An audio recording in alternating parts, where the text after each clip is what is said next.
যদি বেতন দেওয়া হয় কত বেতন দিতে হবে? Have you ever think of it? ভেবেছেন কখনো? আমি যদি আপনাকে একটা বেসিক আইডিয়া দিই তাহলে হিসাব হবে এইরকম।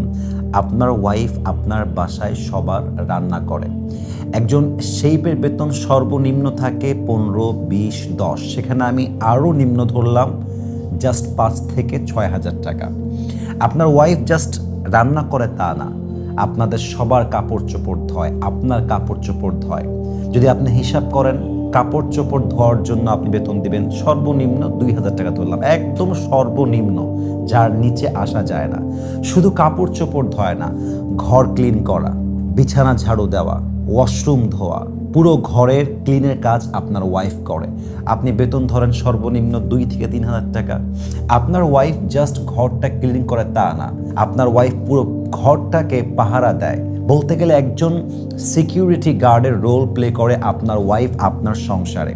আবার আপনার ওয়াইফ আপনার সন্তানদেরকে মানুষ করে, আপনার মায়ের খেদমত করে, বাবার খেদমত করে।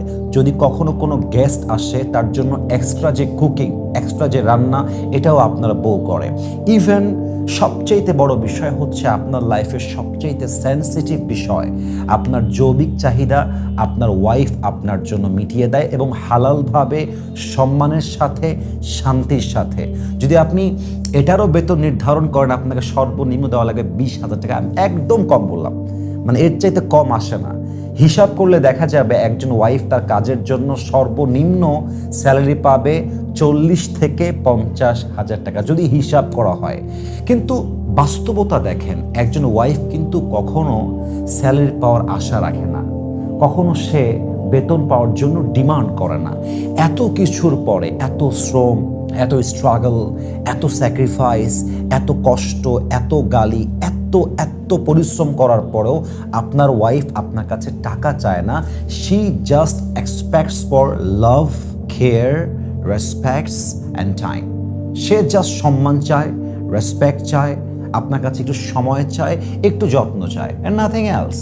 একজন ওয়াইফের কিন্তু আহামরি ডিমান্ড থাকে না। যদি সে আদর্শবান ওয়াইফ হয়, যদি সে চরিত্রবান ওয়াইফ হয়, তার কিন্তু আহামরি ডিমান্ড থাকে না। তার জাস্ট চাওয়া দিন শেষে আমার স্বামী আমাকে একটু সময় দিবে, একটু ভালোবাসবে, যত্ন করবে, একটু শ্রদ্ধা করে কথা বলবে, দ্যাটস ইট। কিন্তু আমি একজন পুরুষকে সবচেয়ে বড় অধম মনে করি সেই পুরুষকে, যে পুরুষ তার লাইফে একজন আদর্শবান, চরিত্রবান, যত্নশীল নারী পেয়েছে, কিন্তু সে তার বউটাকে মূল্যায়ন করতে পারে না। আমার চোখে তার চাইতে বড় অধম সেকেন্ড আর কেউ হতে পারে না। তবে একটা বিষয় না বললেই নয়, একজন ওয়াইফ জাস্ট যত্নশীল হলেই পুরুষ তাকে ভালোবাসে না।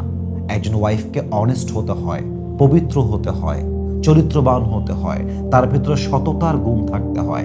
আপনি যদি ডিসঅনেস্ট হন, মিথ্যাবাদী নারী হন, এবং আপনার স্বামী জানে আপনি একজন চরম লেভেলের মিথ্যাবাদী নারী, এবং আপনি একদম অপবিত্র নারী, আপনার স্বামী খুব ক্লিয়ারলি জানে, এরপর আপনি যতই রান্না করেন, যতই যত্ন করেন, আর যত যাই দেখেন না কেন, পুরুষের মন একবার উঠে গেলে সেখানে মনটা বসানো, এটা পুরুষের জীবনে কোয়েশ্চেন কালও সম্ভব হতে পারে না। ঠিক কিনা বলেন আপনারা?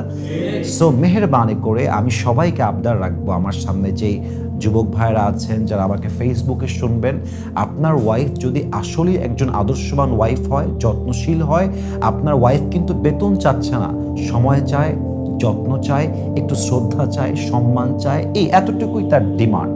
এটা দিতে গিয়ে আপনি কখনো কৃপণতা করবেন না। এবং সবাইকে আবদার রাখবো, মেহেরবানি করে ঘরে যদি সংসারে শান্তি চান, আল্লাহ রহমত চান, একে অপরকে ভ্যালু দেওয়া শেখেন, একে অপরকে যত্ন করা শেখেন।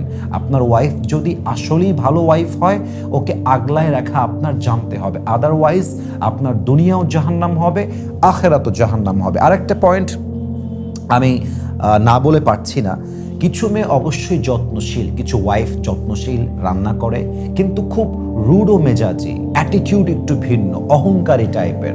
আমি সবসময় একটা কথা বলি, যেই মেয়ের জবানের উপর কমান্ড নেই, যার জবানটা কন্ট্রোলবিহীন চলে, যে কোনো সময় যা মন চায় তাই বলে ফেলে, এই মেয়ে আর যাই হোক তার সংসারটা ধরে রাখতে পারে না।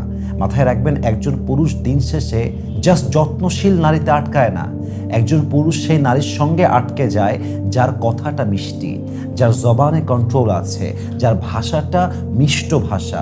আমি বলতে বড্ড লজ্জাবোধ করছি, but this is the reality in our society, যে একজন মেয়ের জিহবাটা বিশাল লম্বা জিহবা। যখন কথা বলে, এত কড়া কথা বলে, এত বাজে কথা বলে, এত বাজেভাবে ক্লেইম করে, স্বামীকে ব্লেম করে, যে স্বামীর মনটা ভেঙে চুরে চূর্ণ বিচূর্ণ হয়ে যায়। এই জন্য আমি মেয়েদের কাছে আবদার রাখবো, please control your tongue if you want to be happy in your married life. জবানটাকে হেফাজত করবেন, যা মন চায় তা বলবেন না। কথার তীরের আঘাত এত বড় আঘাত, তীরের আঘাত মিটে যায়, চাকুর আঘাতটাও একদিন শুকিয়ে যায়, বাট কথার আঘাতটা কখনোই শুকায় না। এই জন্য মেহেরবানি করে প্রত্যেকটা বোনকে বলবো, জাস্ট যত্ন করলেই হবে না, সংসারটা গুছিয়ে রাখলেই হবে না, আপনাকে মিষ্টভাষী হতে হবে, আপনাকে অনেস্ট হতে হবে, লয়াল হতে হবে, সততা বজায় রেখেই চলতে হবে।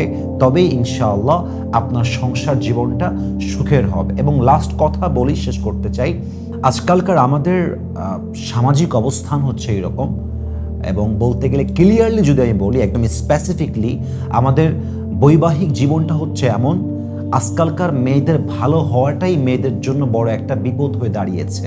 দেখবেন অনেক মেয়ে ভদ্র, এই ভদ্র হয় হচ্ছে তার সংসারে অশান্তি হওয়ার বড় কারণ। এর কারণ কি? স্বামী অন্যায় করছে, বউ কিছু বলে না, চুপচাপ বসে থেকে সহ্য করে। স্বামী গালি দেয়, বউ চুপচাপ হজম করে। স্বামী একের পর এক উল্টাপাল্টা করেই যায়, ক্রাইম করেই যায়, পরকীয়া করেই যায়, অভিযোগ আসছে, সব ওয়াইফ জানে, তাও wife just keep quiet, keep silent, চুপ থাকে। এখন স্বামী মনে করে, কি রে, আমার বউ আমারে কথা বলে না কেন, আমার বউ আমার বিরুদ্ধে কমপ্লেন করে না কেন, আমার বউ ঝগড়া করে না কেন, আমার বউ আওয়াজ তোলে না কেন। এই যে ওয়াইফের চুপ থাকা, তার ধৈর্য ধারণ করা, এটা কারণ ছিল সংসার সুখী হওয়ার। বাট বউ ভালো হয়ে গেছে আজকাল সংসার অসুখী হওয়ার বড় একটা কারণ আমাদের পুরুষদের চরিত্র খারাপ হয়ে গিয়েছে, আমাদের চিন্তা চেতনা খারাপ হয়ে গিয়েছে। ওয়াইফ ভালো, এটা আপনার 7 জন্মের কপাল, এটা আপনার সত্যি ভালো কপালের ব্যাপার। আল্লাহ তাআলা সবাইকে তার চরিত্রবান ওয়াইফকে, যত্নশীল ওয়াইফকে পরিপূর্ণরূপে শ্রদ্ধার সাথে আগলায় রাখার তৌফিক দান করুক, সবাই আমিন।